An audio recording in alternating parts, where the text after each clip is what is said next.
everyone, welcome back to my channel. If you are new here, make sure to subscribe and hit the notification bell to get notified when I post a new video. Also, make sure to give this video a thumbs up if you enjoy it. In today's video, I'm going to be doing kind of like a part 2 to the first video I made a couple months ago, giving advice to new-time horse owners and just advice for when you're trying out horses. I'm going to go over some questions that you should be asking when you're trying out a new horse. I'm also going to be talking about things that you should take into consideration just to plan for the future and make sure that your horse's safety is always coming first. With that being said, let's get into it.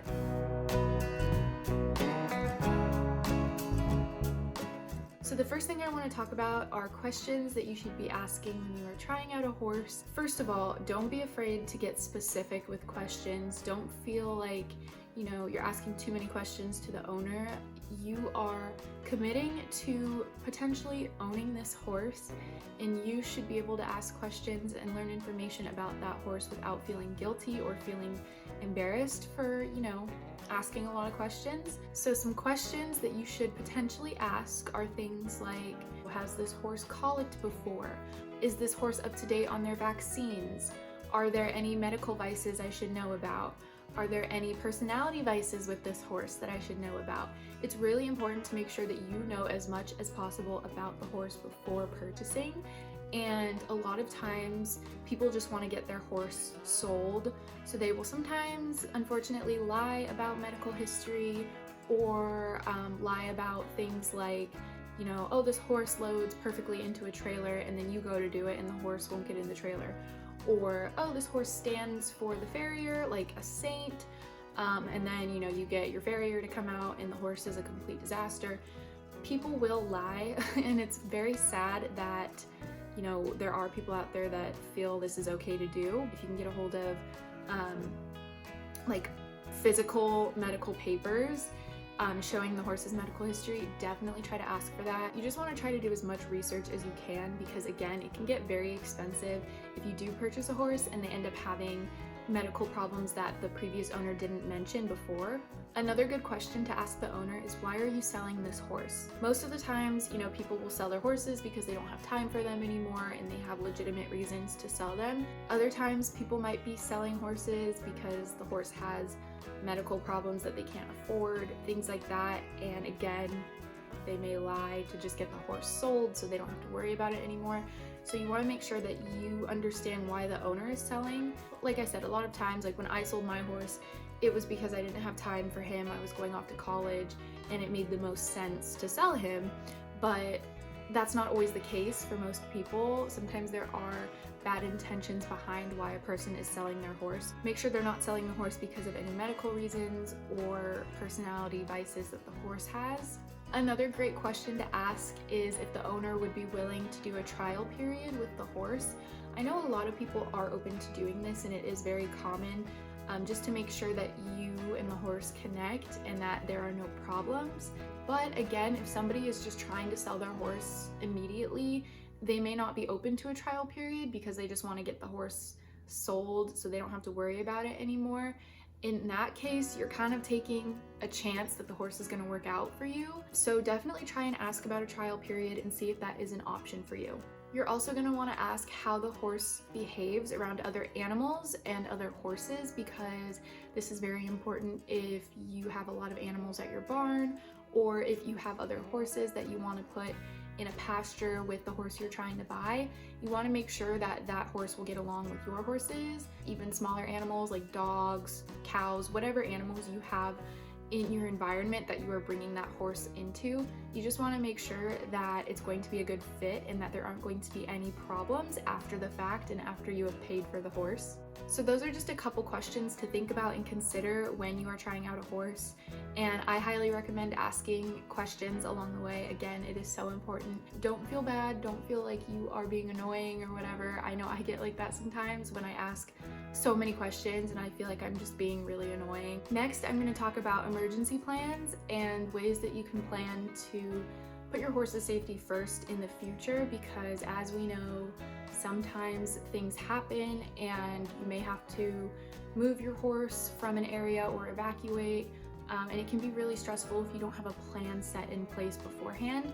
And I know this is something that's kind of premature to think about when you're just kind of focused on buying a horse and just kind of taking it day by day, but it is so important that you have some type of plan set up.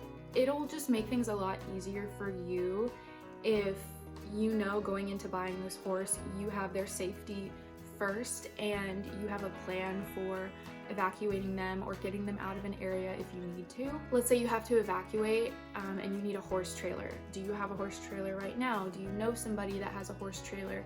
Is there somebody at your barn that would be willing to trailer your horse out of that area? You want to make sure you have resources and something. It doesn't even have to be like a super specific step-by-step plan, but you just want to make sure you have something set in place to where if something were to happen, maybe you need to take your horse to the vet unexpectedly and you don't have a trailer, you want to have these things figured out before you even purchase the horse. Once you get your horse, you're going to want to focus on riding, you're going to want to focus on just all of the fun things that come with having a horse, especially in the beginning when it's brand new and it's just like the best thing in the world. Having a plan already set in place will make things a lot easier and a lot less stressful. Speaking of unexpected circumstances, I just want to mention, if you do end up purchasing a horse without doing a trial period, consider what you're going to do if that horse maybe isn't the best fit for you and you've already purchased the horse.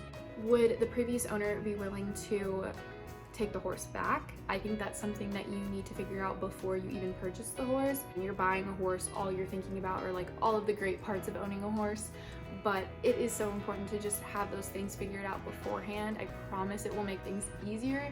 And obviously you may not have the answer right away, but you should just be thinking about it, especially if you're not doing a trial period. Definitely talk to the owner about this before even buying the horse. See if they would consider taking the horse back. When I had my first horse, it wasn't working out between me and her, and I had her for about a year and then realized I needed to sell her because it just wasn't working. Thankfully, the previous owner actually took her back, but that was something that we had talked about with her before we even bought her.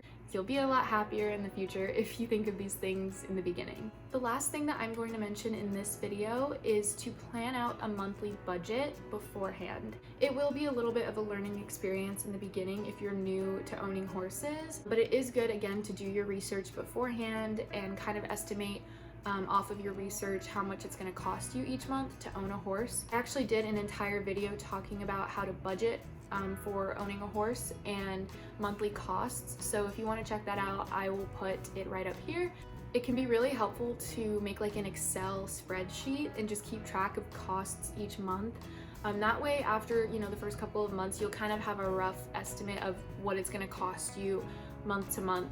Keep track of your expenses and also try to set a limit on how much you're spending each month. If you're buying like unnecessary things like tack that you maybe don't need, or if you're just buying fun stuff like that, obviously it's great and you should be doing that, but sometimes it can be really tempting to buy things that you're just buying for the sake of making a purchase and you don't necessarily need those items. And make sure that, again, you can afford these things before you even purchase the horse, which I talk about this in my budget video. Another great idea for finances is to set up a separate savings account for unexpected vet bills, vaccines, expensive things like that.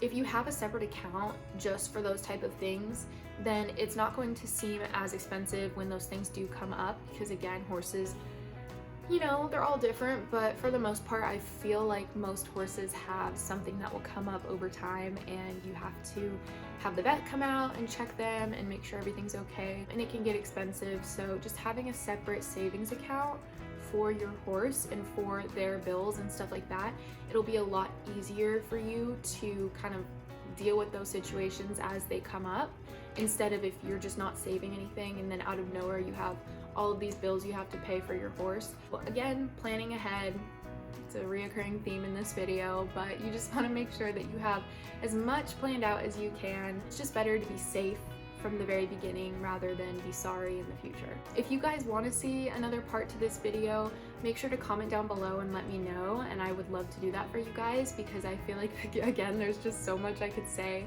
when it comes to buying horses. If this video was helpful, make sure to give it a thumbs up and subscribe to my YouTube channel, and I will see you guys in my next video. Bye!